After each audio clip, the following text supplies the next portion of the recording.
Yo, what's up guys, That One Weeb here, back with a new What If video. Today, as the title suggests, we're going to be covering what if Naruto was adopted by Tsunade. So if you're excited, then click on that red button and the bell icon to be informed of whenever I post part 2 of this video. And check out my baby daddy Zether for more amazing content.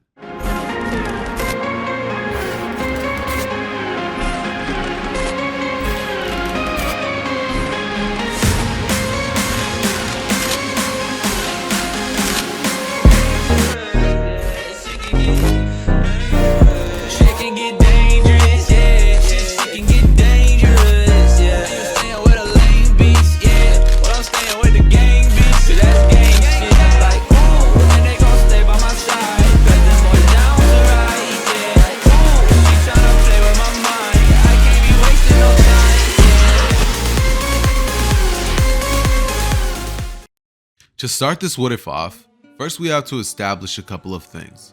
Number 1, Tsunade will be the mother of Minato in the story, with Don being the father, and the reasoning for that is so Naruto could be the grandson of Tsunade, as well as part Senju, which will give him access to a plethora of new abilities. The second thing will be that this time around, after Tsunade would come to find out about the death of the 4th Hokage and her grandson Naruto being alive, she would decide to return to the village and check up on him, but never get around to doing it since she would end up getting distracted with her gambling habits. So Naruto's story would pretty much remain the same up until when Naruto turns the age of 4.5 or so, almost 5. And at this point, his secret of the 9 tails would already be out. She would one day be gambling and drunk when Shizune would ask her, when she was ever going to get around to seeing her grandson. And when Tsunade remembers this, she would decide that they'll go tomorrow. And so she would wake up the next day hungover, and Shizune would remind her, as she's like, Tsunade, what about your grandson? Are we gonna go today like you said we would? Tsunade would get up groggily as she's like, fine, and she would then proceed to head to Konoha, where she would go to see Hiruzen and find the whereabouts of Naruto. She would go there and speak with him, and he would proceed to inform her that right now he's living on his own. She would get angry and be like, what? You got a 4-year-old living on his own? And then she just kind of says, I'll go looking for him. She would then go looking for him, and she would see him getting strange stares from villagers and being kicked away from a mask shop, as she would see him get a mask thrown at his head as he falls back. And this one, Tsunade would step in and say, everyone, scram! As everybody would look towards Tsunade's direction, and she would flare her chakra just enough to let everybody know that she's not playing any types of games. This is when she would walk over towards Naruto, and he would explain to Tsunade that he doesn't know why the villagers treat him this way, but she overhears a civilian call him a demon fox, and she finally puts 2 and 2 together. She takes Naruto home, and she would tell him to wait for her there, as she then goes over to Hiruzen's office, and she goes off on him for raising her grandson this way. This news would end up actually shocking Hiruzen, and he says that he had no idea that Naruto was her grandson, and from here he realizes that Minato must have been her son. She facepalms and says that damn Minato just had to go along and condemn his kid to being a Jinchuriki. And Hiruzen says that, maybe if she was there, things would have been a little different. She explains that Don's death affected her a lot mentally, and she just didn't have the strength to face Minato every day, seeing as he was an extension of Dan. So Hiruzen would be like, I guess I understand that. And then from here, Hiruzen would go on to say, well, since you're here, you might as well raise him. And Tsunade would be like, what? No, like I can't raise a kid, like that's not my job. As he would say, well, you could at least do your son this favor.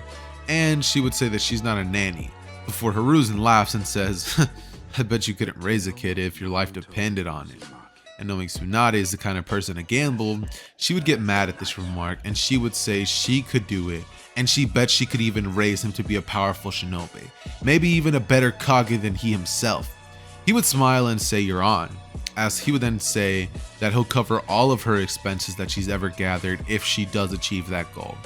And from here, Tsunade would say, oh, you got a deal, as they shake on it. And from here, Tsunade would go over to Naruto's house, where she would pick him up, and this is where Naruto being adopted by Tsunade would 100% come into play.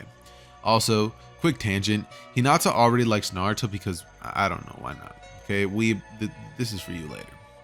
I mean, I'm weep. This is for me later.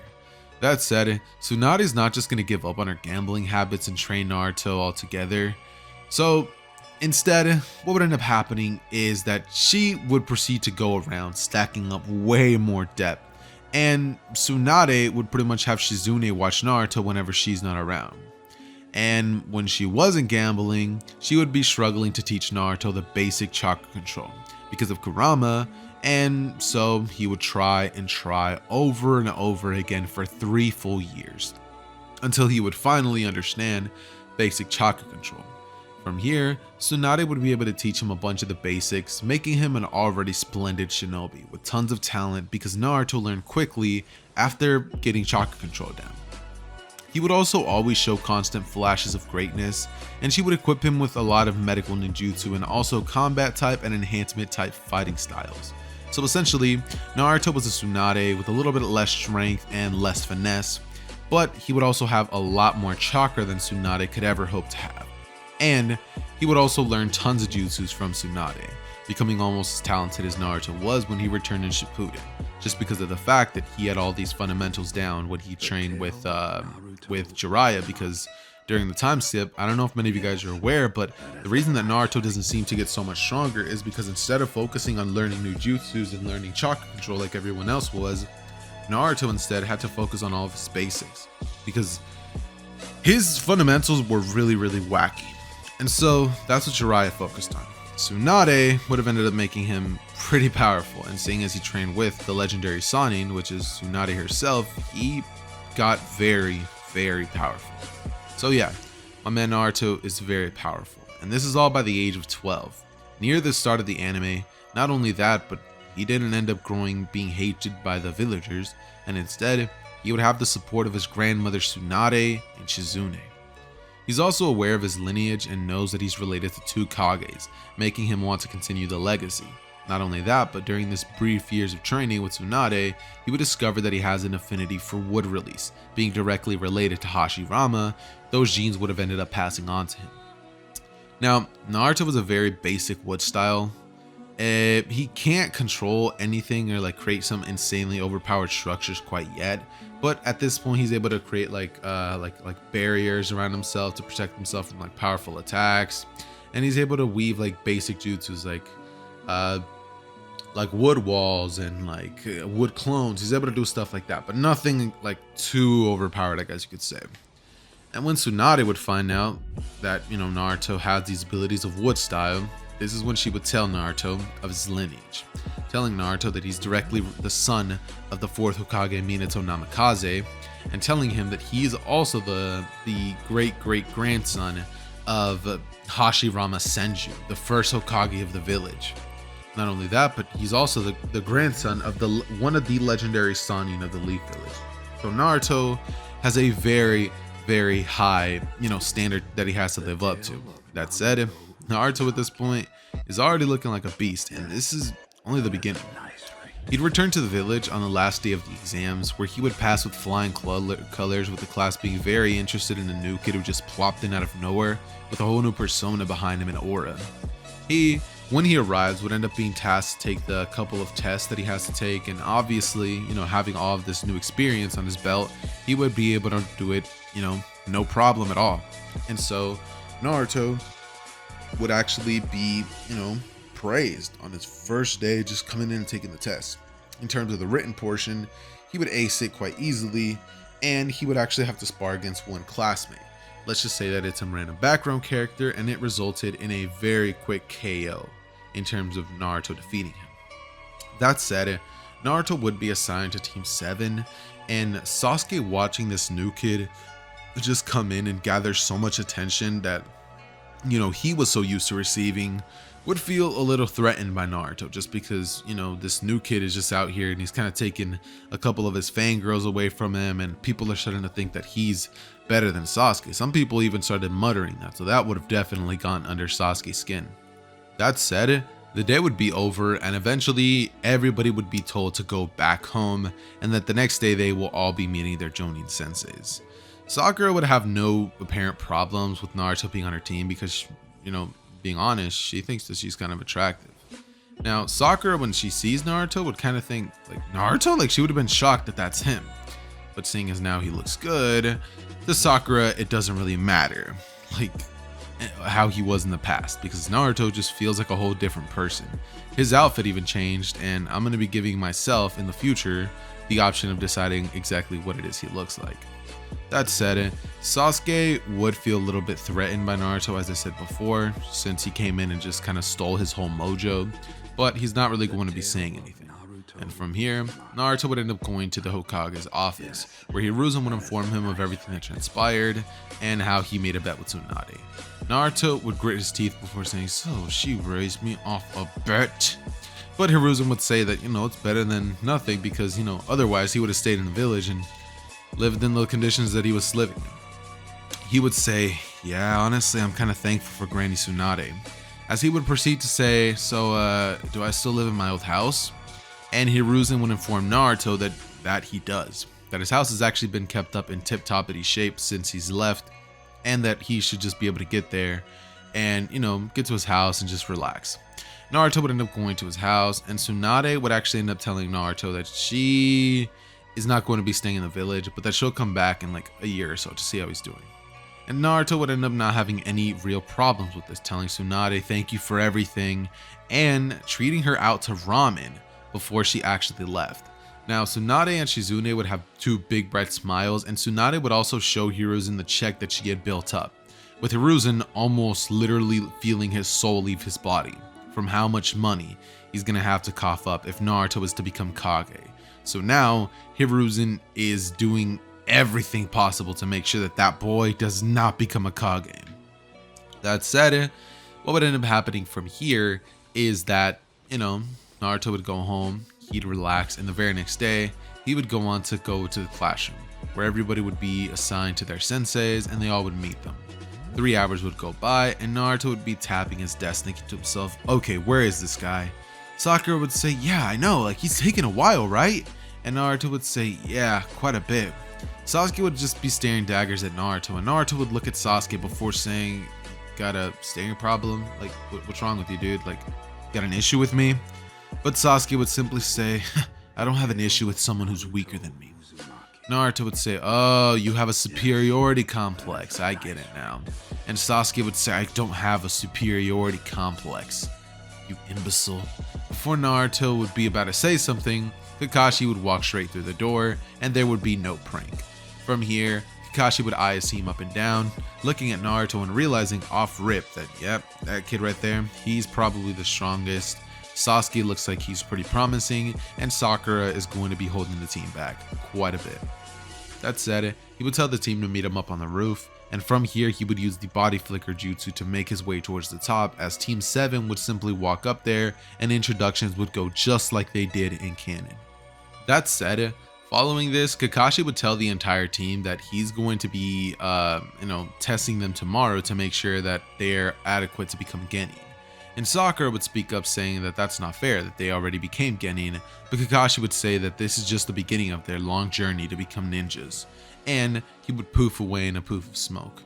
Naruto would say, "I figured as much, his chakra reserve seemed really small in comparison to what I assumed the real Kakashi would have been capable of." He would then jump off the roof and then land on the ground, as, Sakura and Sasuke would have been shocked because they just watched this man straight walk off the roof and stand on the side of the wall. But they wouldn't be too shocked, seeing as they've seen ninjas do that before. But the fact that Naruto could already do that actually did shock them a little bit. That said, everybody would go home, and the very next day, when all of them would end up inevitably meeting up, this is when we would have the events almost aligned to canon. Naruto would arrive very, very hungry because he does end up listening to Kakashi. Sasuke would end up arriving just on time, with Sakura being there 30 minutes earlier. This is when they would end up waiting about 3 hours before Kakashi would finally arrive, saying that he walked past the black cat. That, he's sorry, and that, it might not happen again, but, black cats are a sign of bad luck, so, he had to walk around the long way. They would all grit their teeth and be pretty angry, but Kakashi would go on to pretty much bypass this and just say that, he's sorry, but that, ultimately they could just get started. The team would agree, And Kakashi would then go on to explain the meaning of the belts. He's telling them all that they have until the end of the sunset to take these belts from him. This is when the team would immediately just kind of decide that, okay, that's fine. And Kakashi would then say, oh, and one more thing, come at me with the full intent to kill. Naruto would smile after hearing this and think to himself that, full intent to kill? Don't mind if I do. Before he would then proceed to immediately blitz over towards Kakashi's direction as soon as he would say go, and he would use his own hands in a very, very similar fighting style to that of the Hyuga. Not exactly the same, but like it's same in the sense that he's trying to like hit certain spots on his body, which are indeed chakra paths, because Naruto now knows the body, you know, up and down, seeing as he was with a medical ninja. And he would immediately begin as he would strike 2 of Kakashi's chakra paths. Kakashi, upon being inflicted with this damage, would be like, what? Again, he shouldn't be able to move this fast. But Naruto would then blitz behind him before weaving hand signs quick, and a bunch of wood clones would come out of nowhere. They would go in and punch Kakashi, and Kakashi would kick one of them away. However, it wouldn't pop upon contact. Instead, what would end up happening is it would turn into wood on the ground. And Kakashi, seeing that, would think, is that the first Hokage's? Before suddenly out of nowhere, Naruto would say, wind bullet jutsu 5 times simultaneously, as all of his clones would also shoot wind bullets at Kakashi's direction. Kakashi would have to substitute out of the way, and this is when he would rush in as he would begin getting more serious, putting his book away. He would rush in and begin taking out and dismantling a bunch of Naruto's clones so quickly that they honestly had barely any time to react, and Naruto would then immediately get rushed at by Kakashi, as Kakashi would end up weaving a powerful fire style jutsu as he shoots it right at Naruto's direction, but Naruto would slam his fist on the ground as he would then say, wood style barrier jutsu, as a thick wood wall would appear, and Kakashi's jutsu would be completely negated. From here, Kakashi would end up blitzing behind Naruto with a kunai, and Naruto would actually end up standing behind Kakashi as he would grab both bells, ripping them off Kakashi's waist, saying, checkmate, teach. As Kakashi just looks behind him and he's like, what? As the clone would reveal itself to be a shadow clone. And Kakashi would be like, this kid, he's on another level. Sasuke and Sakura watching this from afar would be just completely shocked at what they just saw. And Sasuke would feel a strong amount of inferiority when he just saw Naruto pull all that off, thinking to himself, not only does this kid have all that other stuff, but he's a Senju now? Like, he has wood style. Isn't that like the first Hokage's jutsu? Not only that, but you know, Naruto's way stronger and Sasuke's beginning to feel bad. Sakura is even starting to like Naruto because of just how strong he is, but she still likes Sasuke more because, you know, at the end of the day, Sasuke. That said though, what would end up happening after this is Kakashi would tell Naruto that while his performance was impressive, the team still failed because this test was about teamwork and they didn't display any signs of teamwork. So what would end up happening is that he would tie up Sasuke and Sakura to poles, and Naruto would offer them his food, saying that he's sorry for just jumping the gun and not actually asking them for help. And looking towards Sasuke before offering food, Sasuke would look away, but Naruto would just force feed it to him, and Kakashi would say, you pass, before then proceeding to tell Team 7 that, you know, the real reason for this test was pretty much just to make them realize that teamwork is needed for a 3-man team.